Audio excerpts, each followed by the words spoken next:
tonight we are fixing up a fantastic low-carb chicken quesadilla, and we're not going to be using any tortillas at all. And I think you're just going to love this recipe. Hi, I'm Melissa Diane, and on this channel we just have so much fun in the kitchen and in the garden and just all around our home. Here are the ingredients that we're going to be using tonight for our low-carb chicken quesadilla. First of all, for your tortilla, we're not going to be using a regular type of tortilla. I know you can get some at the store that are like low carb, and I use those some, but tonight we're actually going to be making the tortilla that we're going to be using for this low carb recipe.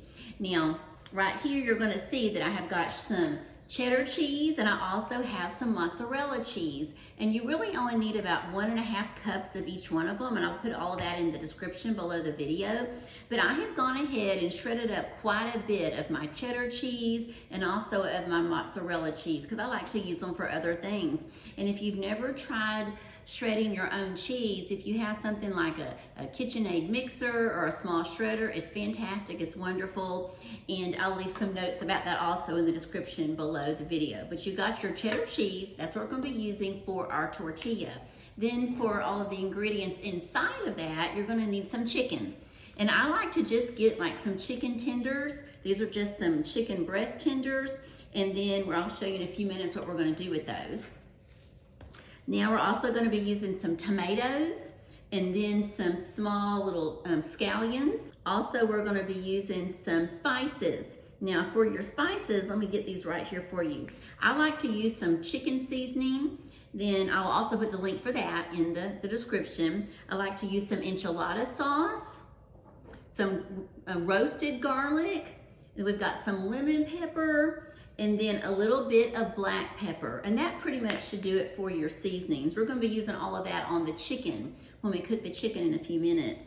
Now, I also like to use a little bit of cilantro. If you're a cilantro lover, this is a great dish to use your cilantro.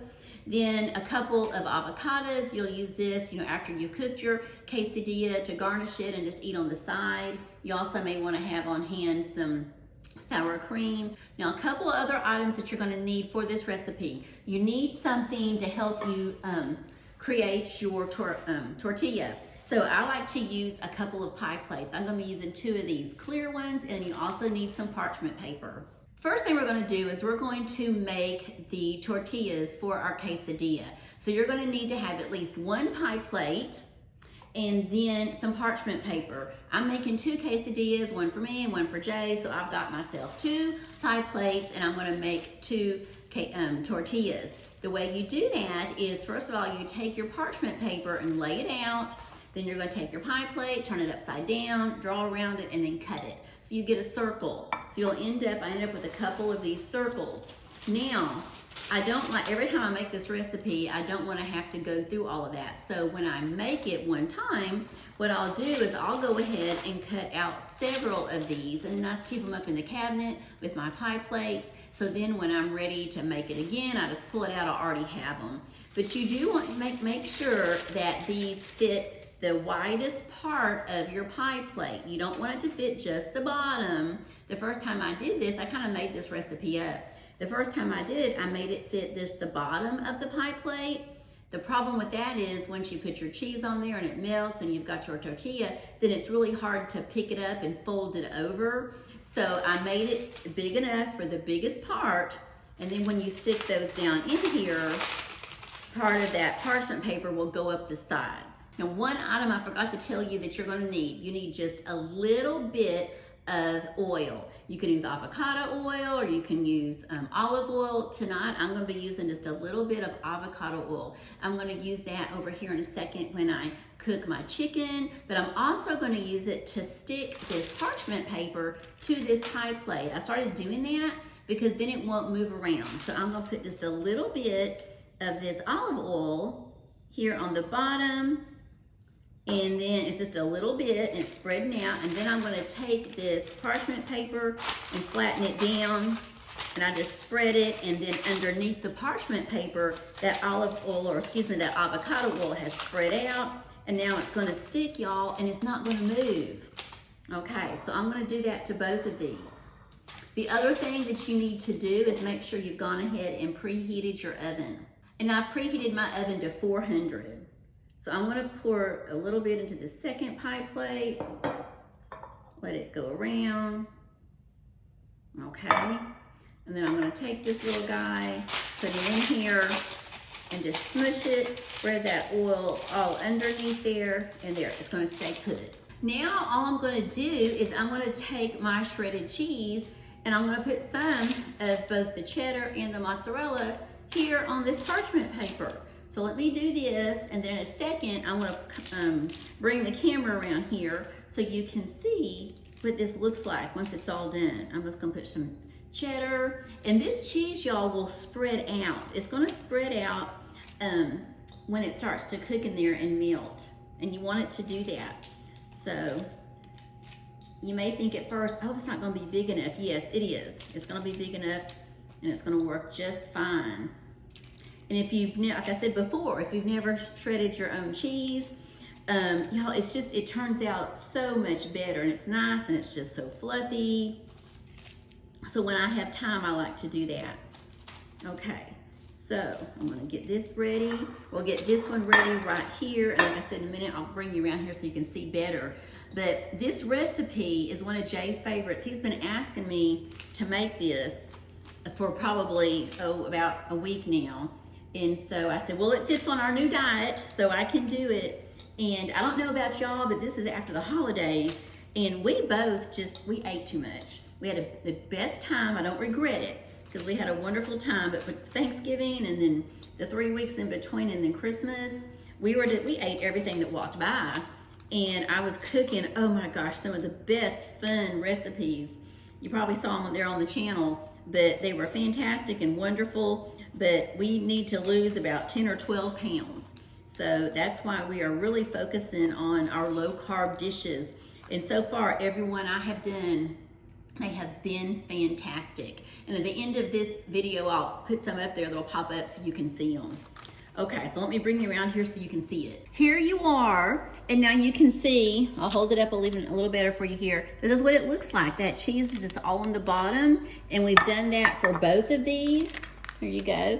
We've done that for both of them. And then as soon as that oven has finished preheating, we're gonna put these in there. While that finishes up getting preheated, I'm gonna go ahead and take these chicken strips, I'm gonna take them out, take each one of these, and I'm gonna chop these into small cubes. We're ready to put our cheese or our tortillas in here. So here we go. I'm gonna put one, I'll put the other one in. And I'm only gonna put these in here right now. Let's scoot them in there so you can see them. I'm only gonna put these in here for about 5 minutes, and then I'm gonna check on them. This has been 5 minutes. These have melted. I'm still gonna go ahead, I think, and put them back in for about another minute. I like them just to get a little bit firmer.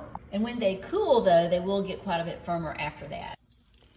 I let them go about 1 more minute, and then I took them out, and you can see that just around the edges, they're just slightly a brown around the edges, and that's usually what I'll do. They're gonna get a light brown, they're gonna get a lot browner when we actually cook them in a minute after we put the filling inside. Now we're gonna go ahead and get our chicken all cooked up, and you can do this earlier in the process than I did. I just got off work a while ago. My office is here at home, so I just got off work and I hadn't prepped any of this and just decided, you know what, we're gonna do this tonight. And so I didn't cook the chicken the day before, but a lot of times I'll just cook this chicken like the day before, have it in the fridge, and then pull it out, and that just really makes it a lot easier. So I'm gonna take this chicken here, I'm just gonna put it in our skillet, and then we're gonna season it all up. And if you do it earlier in the day or earlier in the week and you season it all up, then it's just so simple. You just take it and you actually can just then put it on your quesadilla. Okay, here we go. So I'm gonna turn the heat up a little and we're gonna get this going. So we've been going for about 10 or 12 minutes, and it looks like we're pretty well cooked up, and the edges have a little bit of a crispy kind of brown around them. I think I need to go probably about 3 more minutes. I just like them to be a little bit, kind of almost on the edge of a little bit crunchy. So we're gonna go about 3 more minutes, and then we're gonna put all of this together. Okay, so now we are at the fun part. So now we get to put this little guy all together. So what you're gonna do is you need to wait till your cheese quesadilla, your cheese tortilla here, that it's cooled a little bit. Because the way you know if it's cooled enough is when you take it like this, and then you fold it up like this, you'll see how it kind of wiggles and it comes apart. It comes away from your parchment paper. And that's what you want it to do. Now, when we put this together, we're only gonna put our ingredients on half of this little quesadilla. We're gonna put it on half, and then we're gonna fold it over. So I'm gonna take my chicken and go ahead and get started. And it depends on how much chicken that you cook up, but I usually do a whole package of those chicken tenders, and then I'll have a little bit extra left, and you can put that like in a salad or something the next day. So we're gonna put these all over. I'm gonna do one of them so you can see. Put chicken all over. I wanna go ahead and fill it up pretty good. And then I'm gonna reach over here and get some tomatoes. There we go. And you don't have to put any seasoning on at this stage, because remember, you put all that seasoning on when you are cooking up your chicken. So we got tomatoes. There we go, it's a few too many. And now we're gonna take our cilantro. Oh, before that, we're gonna do our onions. So you're gonna take your little green onions that you've got. We're gonna put those all over the top. And now we're gonna take a little bit of that cilantro, and we make sure that you save enough tomatoes and enough cilantro so that you can use that on the top in a little bit to garnish. Once you have all of your filling in there, then you're gonna take your parchment paper and pull it up like this, okay? And then you're gonna pull it over, hold it with your thumb so it doesn't completely come apart. Fold it over like this, and then hold it down with this hand, and then when you release it, there you go. You have your quesadilla. And I just leave it just like this. You don't need to remove your parchment paper, because that's gonna help you get it out after it comes out of the oven. Now we're ready to go into the oven, so we're gonna take each of these. We're just gonna sit them right here. Careful, it's so hot. Now we're gonna slide these in, and these are only gonna go for about, sometimes it's only 5 minutes. You're just gonna have to watch it. You want it to get just a little bit brown on top. You really just need everything to melt together, because remember, it's already been cooked. So I'll see you back here in about 5 minutes. These are looking just perfect. You can see they're starting to bubble just a little bit, and that's when you know they're ready to come out. Now that we're out, what we're gonna do is we're gonna let these little guys sit here for just a few minutes and cool down just a bit. Looks like we've cooled down just a bit. I'm gonna take both of these and get them on the plate and get them all prettied up. What I've done so far is I put a little bit of sour cream on here. I'm gonna take these tomatoes, I'm gonna take a little bit of cilantro, a little extra cheese, and then some olives, and put those also all on top of here. Okay, so now we are all fixed up, and we're gonna take a quick little taste, and I'll tell you what I think.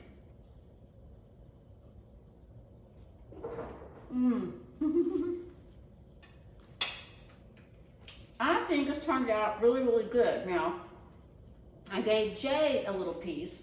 I gave him his quesadilla. What do you think? I don't think you can go to any restaurant anywhere and find something this good. You think so? That's what I think. Every time I taste this, it's better than the last time. Well, thank you, babe. Now be sure and check out that next video that's popping up, and I'll see you over there in a few minutes. Bye-bye.